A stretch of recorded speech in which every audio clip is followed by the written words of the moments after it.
Tuhan sangat marah melihat dan kecewa melihat bagaimana kehidupan umat Israel pada waktu itu. Mereka rajin ibadah, rajin memberi persembahan, rajin merayakan perayaan-perayaan di Bait Allah, rajin berdoa. Tetapi tangannya penuh darah. Pada waktu bersamaan mereka melakukan kejahatan. Pada waktu bersamaan mereka melakukan yang hina dan yang tidak baik di mata Tuhan. Tetapi anehnya mereka juga suka datang beribadah dan suka juga melakukan kejahatan. Dan itu sesuatu yang sangat menjijikkan di mata Tuhan. Lalu kemudian umat itu jauh lebih suka mendengar nabi-nabi palsu berbicara. Sebab nabi-nabi palsu suka memberitakan yang enak-enak didengar oleh telinga, yang menyenangkan hati, yang mengatakan kepada orang melakukan kejahatan semua aman, damai. Jadi mereka selalu menyenangkan telinga orang. Mungkin ini bisa terjadi sepanjang zaman. Orang lebih suka mendengar ceramah, khotbah dari yang menyenangkan telinga tanpa melihat kehidupan dari firman itu sendiri. Hanya menunggu-nunggu lelucon, menunggu ada sesuatu yang membuat tertawa. Akhirnya lupa kepada inti dari firman Tuhan. Dia lebih suka mendengar yang menyenangkan telinga.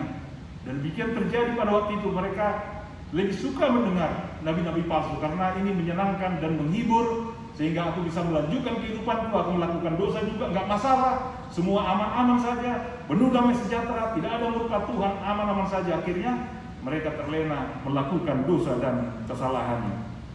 Dan kemudian umat itu juga memiliki kebebalan yang sangat tinggi, tidak mau bertobat. Sudah disuarakan untuk membasuh diri, untuk menguduskan diri dalam arti memperhatikan perintah Allah, tetapi mereka mengabaikannya dan tetap hidup di dalam dosa dan kebiasaan buruk yang mereka lakukan.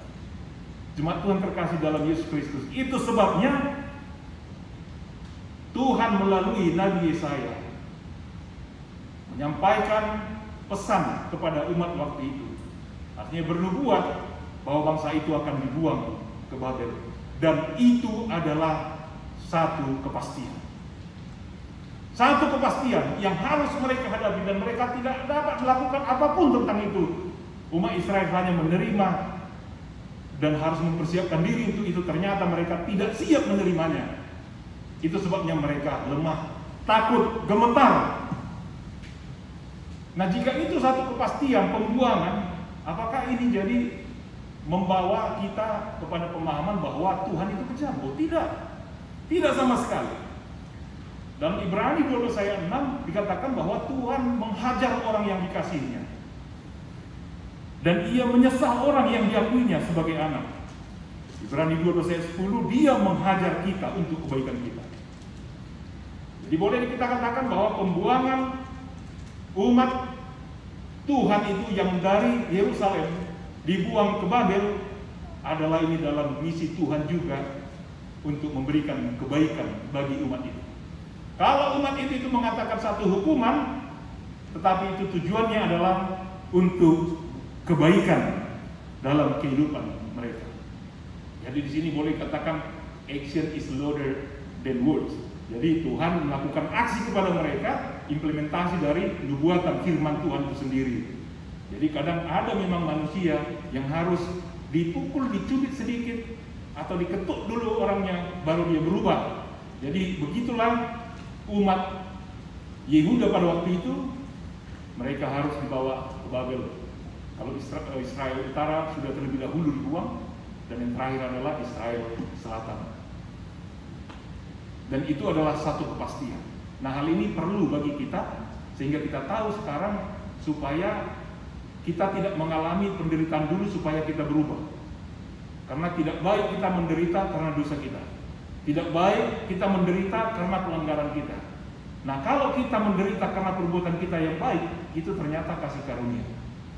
Kasih karunia Tuhan adalah ujian iman kita. Kalau dikatakan dalam 1 Petrus 2:20, jika kamu berbuat baik dan karena itu kamu harus menderita, maka itu adalah kasih karunia. pada Allah. Lalu 1 Petrus 3:17, sebab lebih baik menderita karena berbuat baik jika hal itu dikehendaki Allah daripada menderita karena berbuat jahat. Jadi sampai saat ini kita sudah dapat memahami kalau ketika kita mengalami penderitaan karena perbuatan baik, kita tetap bersyukur karena ini karunia Tuhan, di mana Tuhan membentuk kita supaya lebih menjadi pribadi yang lebih kuat, yang lebih matang, yang lebih dewasa lagi. Tapi kita sudah tahu kebenaran, hendaknya kita tidak mau menderita karena dosa pelanggaran kita. Ketika kita sudah sadar ada dosa pelanggaran yang kita lakukan, cepat-cepatlah bertobat dan minta ampun kepada Tuhan, supaya jangan sampai ada sesuatu yang buruk terjadi di dalam hidup kita. Jemaat Tuhan terkasih dalam Yesus Kristus, kemudian kita lihat karena nubuatan ini adalah suatu kepastian,